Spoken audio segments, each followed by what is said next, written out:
Ever since the coronavirus forced Americans to stay home, that obviously led to the shutdown of a lot of businesses, and Congress has since passed several relief measures aimed at getting Americans back on their feet. But after trillions of dollars got rubber stamp approvals, the country as a whole is really nowhere near reopening, and Americans are becoming impatient with elected leaders. Well, today, the U.S. Treasury Secretary and the Federal Reserve Chairman were grilled by members of the Senate Banking Committee wanting to know where all that money went. RT's Rachel Blevins has been monitoring those hearings. She's joining us now with the details. So, Rachel, how did these hearings actually play out?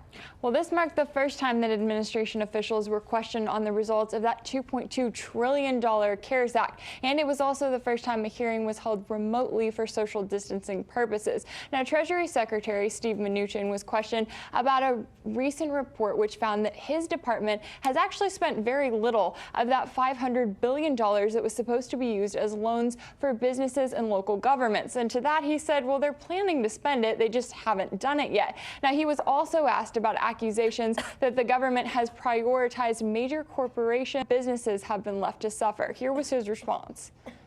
Companies such as Boeing that I had expected would need to borrow from us on a direct basis were able to borrow $25 billion in the primary markets. So I would say in the best case scenario, the markets open up and we don't need to use these facilities. In the case of Main Street facility and the municipal facility, which we expect both to be up and running by the end of the month, we expect these to have a big impact on both those markets.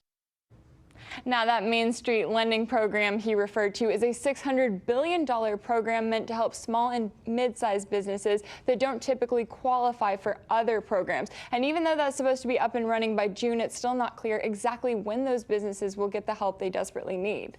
And also, Rachel, we're seeing record unemployment. How did the officials respond to concerns about Americans who aren't able to pay bills?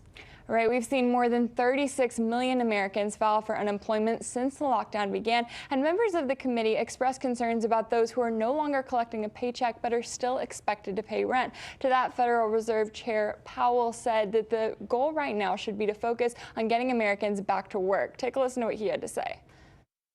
Long periods of unemployment can really affect people's ability to go back to work because they lose their networks, they lose their skills, they lose contact with the job market. So I think anything that keeps people intact is probably hopefully in their job, but in the meantime, keep them out of insolvency and things like that. Should the expansion start later or take longer to get going.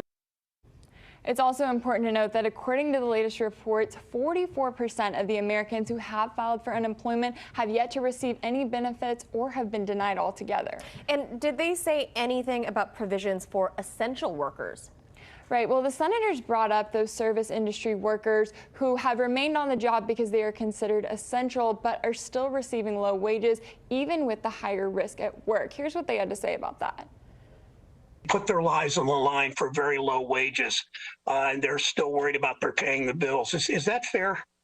Well, Mr. Senator, I just want to thank all the essential workers, whether it be the healthcare people, the thanking is great, but these are people. Is it fair that our economy pays the essential workers so little in such work conditions? Now, as for that $3 trillion stimulus package that was just passed by the House, the focus right now appears to be on making sure the funds from the last stimulus package are allocated correctly before they move on to the next one. Still a lot for them to discuss, obviously. Rachel Blevins, thank you for that update. Thank you.